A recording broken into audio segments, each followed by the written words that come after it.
श्रीमद्भगवद्गीता अथ त्रयोदशोऽध्यायः।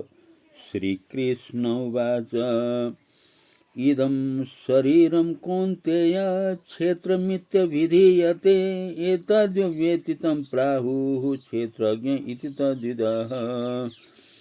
क्षेत्रज्ञं चापि मां विद्धि सर्वक्षेत्रेषु भारत। क्षेत्रज्ञयोर्ज्ञानं यत्तज्ज्ञानं मतं मम।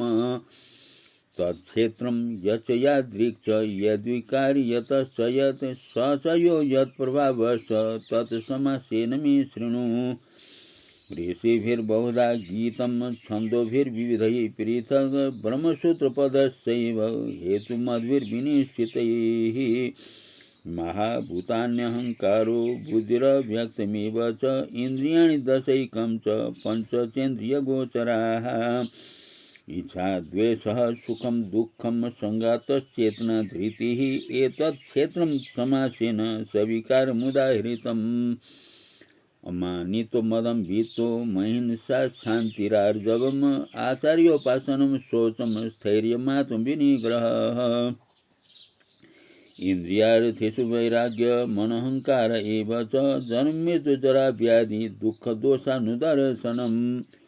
आसक्तिरनभिस्वङ्ग पुत्रदारगृहादिषु नित्यं च संचित्तत्वो मिष्टानिष्टोपपत्तिषु। मयि चानन्ययोगेन भक्तिरव्यभिचारिणी विविक्तदेशसेवित्वमरतिर्जनसंसदि। अध्यात्मज्ञाननित्यत्वं तत्त्वज्ञानार्थदर्शनम् एतज्ज्ञानमिति प्रोक्तमज्ञानं यदतोऽन्यथा। ज्ञेयं यत्तत् प्रवक्ष्यामि यज्ञात्वामृतमश्नुते अनादिमत्परं ब्रह्म न सत्त्वनाशदुच्यते। सर्वतः पाणिपादं तत्सर्वतोक्षिशिरो सुखं सर्वतः श्रुतिमलोके सर्वमावृत्य सर्वेन्द्रियगुणाभासं सर्वेन्द्रियविवर्जितम् असक्तं सर्वभृत्सैव निर्गुणं गुणभोक्तृ च। बहिरन्तश्चभूतानामचरं चरमेव च सूक्ष्मत्वात् तदविज्ञेयं दूरस्थं चान्तिके सतत। अविभक्तं च भूतेषु विभक्तमिव च स्थितं भूतभर्ति च तज्ज्ञेयं करेष्विष्णु प्रविष्णु च। ज्योतिषामपि तज्ज्योतिस्तमसः परमुच्यते ज्ञानं ज्ञेयं ज्ञानगम्यं हृदि सर्वशक्तिभिः स्थितम्। इति क्षेत्रं तथा ज्ञानं ज्ञेयं चोक्तं समासतः मद्भक्त एतद्विज्ञाय मद्भावायोपपद्यते। प्रकृतिं पुरुषं चैव विद्यनाडि उभावपि विकारांश्च गुणाश्चैव विद्धि प्रकृतिसम्भवान्। कार्यकरणकर्तृत्वे हेतुः प्रकृतिरुच्यते पुरुषः सुखदुःखानां भोक्तृत्वे हेतुरुच्यते।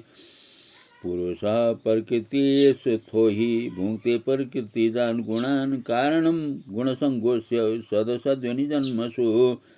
उपद्रष्टानुमन्ता च भर्ता भोक्ता महेश्वरः परमात्मेति चाप्युक्तो देहेऽस्मिन् पुरुषः परः। य एवं व्येति पुरुषं प्रकृतिं च गुणैः सह सर्वथा वर्तमानोऽपि न स भूयो भिजायते। ध्यानेनात्मनि पश्यन्ति केचिदात्मानमात्मना अन्ये साङ्ख्येन योगेन कर्मयोगेन चापरे। अन्ये त्वेवमजानन्तः श्रुत्वान्येभ्यः पुर उपासते तेऽपि चारिति तरन्त्वेव मृत्युं श्रुतिपरायणाः। यावत् सञ्जायते किञ्चित् सत्त्वं स्थावरजङ्गमं क्षेत्रक्षेत्रज्ञसंयोगात् तद्विद्धि भरतर्षभ। समं सर्वेषु भूतेषु तिष्ठन्तं परमेश्वरं विनश्यत् स्वविनश्यन्तं यः पश्यति स पश्यति। समं पश्यनि सर्वत्र समवस्थितमीश्वरं नयनस्त्यात्मनात्मानं ततो याति परां गतिम्। प्रकृत्यैव च कर्माणि क्रियमाणानि सर्वशः यः पश्यति तथात्मानमकर्तारं स पश्यति। यदा भूतपृथग्भावमेकस्थमनुपश्यति तत एव च विस्तारं ब्रह्म सम्पद्यते तदा। अनादित्वात् निर्गुणत्वात् परमात्मयमवयः शरीरस्थोऽपि कौन्तेय न करोति न लिप्यते। यथा सर्वगतं सूक्ष्म्यादाकाशं नोपलिप्यते सर्वत्रावस्थितो देहे तथात्मा नोपलिप्यते। यथा प्रकाशयते कः कृष्णं लोकमिमं रविः क्षेत्रं क्षेति तथा कृष्णं प्रकाशयति भारत। क्षेत्र क्षेत्रज्ञयोरेव मन्तरं ज्ञानचक्षुषा भूत प्रकृति मोक्षं च ये विदुर्यान्ति ते परम। श्री कृष्ण बोले, हे अर्जुन, यह शरीर क्षेत्र इस नाम से कहा जाता है और इसको जो जानता है उसको क्षेत्रज्ञ इस नाम से उनके तत्वों को जानने वाले ज्ञानी जन कहते हैं। हे अर्जुन, तू सब क्षेत्रों में क्षेत्रज्ञ अर्थात जीवात्मा भी मुझे ही जान और क्षेत्रज्ञ को अर्थात विकार सहित प्रकृति का और पुरुष का जो तत्व से जानना है वह ज्ञान है, ऐसा मेरा मत है। वह क्षेत्र जो और जैसा है तथा जिन विकारों द्वारा है और जिन कारण से जो हुआ है तथा वह क्षेत्रज्ञ भी जो और जिस प्रभाव वाला है वह सब संक्षेप में मुझसे सुन। यह क्षेत्र और क्षेत्रज्ञ का तत्व ऋषियों द्वारा बहुत प्रकार से कहा गया है और विविध वेद मंत्रों द्वारा भी विभाग पूर्वक कहा गया है तथा भली भांति निश्चय किए हुए युक्ति योग तो ब्रह्म सूत्र के पदों द्वारा भी कहा गया है। 5 महाभूत अहंकार, बुद्धि और मूल प्रकृति भी तथा 10 इंद्रियां, 1 मन और 5 इंद्रियों के विषय अर्थात शब्द, स्पर्श, रूप, रस और गंध तथा इच्छा, द्वेष, सुख, दुख, स्थूल देह का पिंड, चेतना और धृति, इस प्रकार विकारों के सहित यह क्षेत्र संक्षेप में कहा गया।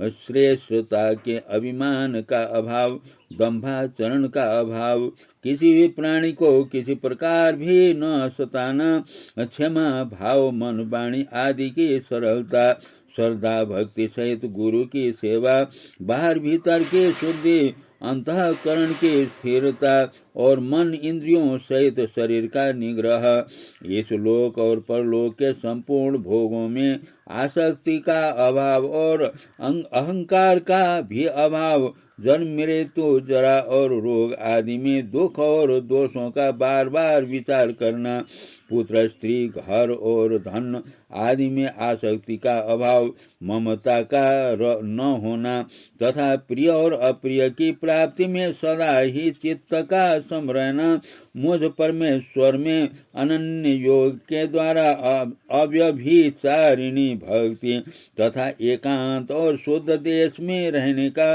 स्वभाव और विषयासक्त मनुष्यों के समुदाय में प्रेम का न होना, अध्यात्म ज्ञान में नित्य स्थिति और तत्व ज्ञान के अर्थ रूप परमात्मा को ही देखना, यह सब ज्ञान है और जो इससे विपरीत है वह अज्ञान है, ऐसा कहा है। जो जानने योग्य है तथा जिसको जानकर मनुष्य परमानंद को प्राप्त होता है उसको भली भांति कहूँगा।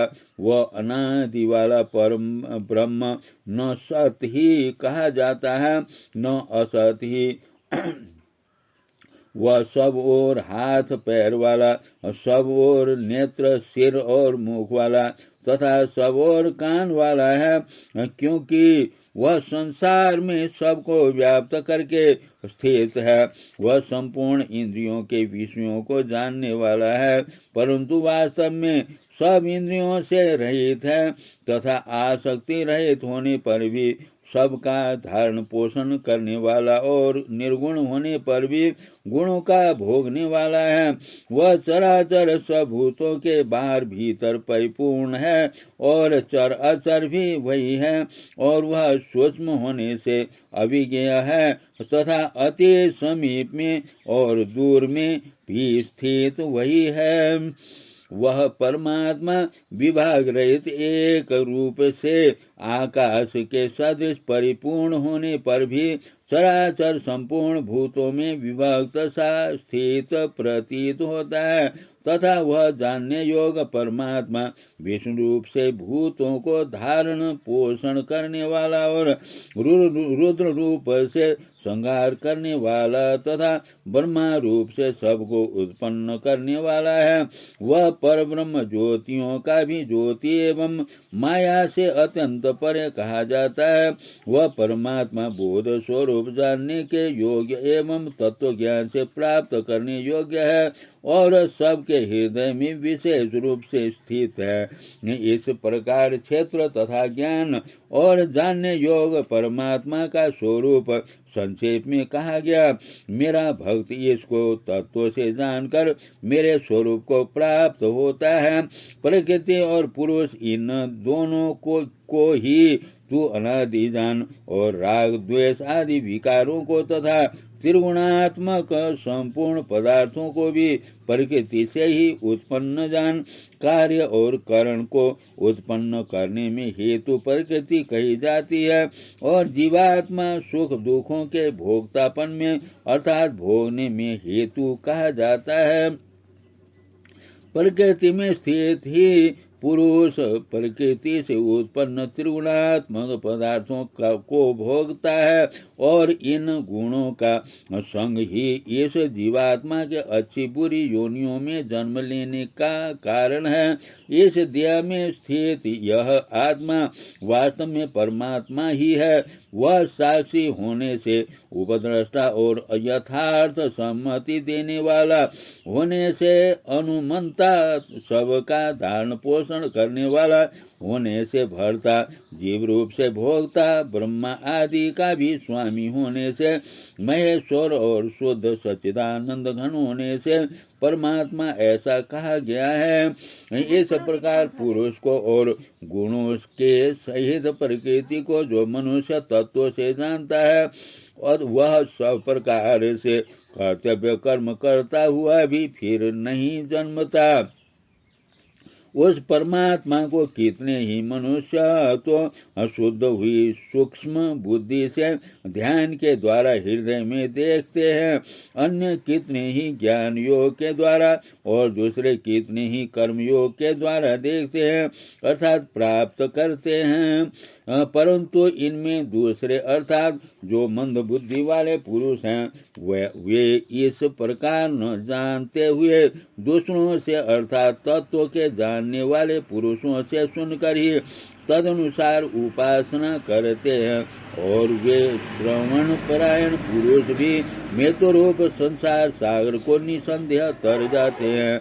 हे अर्जुन, यावन मात्र जितने भी स्थावर जंगम प्राणी उत्पन्न होते हैं उन सबको तू क्षेत्र और क्षेत्रज्ञ के संयोग से ही उत्पन्न जान।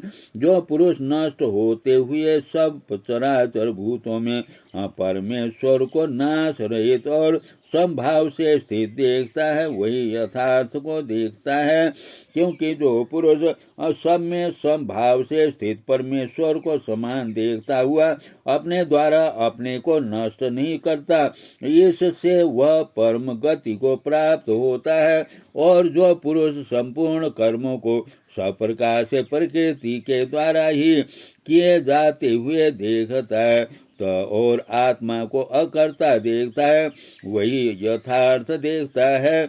जिस क्षण यह पुरुष भूतों के पृथक पृथक भाव को एक परमात्मा ही में ही स्थित तथा उस परमात्मा में से ही संपूर्ण भूतों का विस्तार देखता है, उसी क्षण वह सच्चिदानंद घन ब्रह्म को प्राप्त हो जाता है।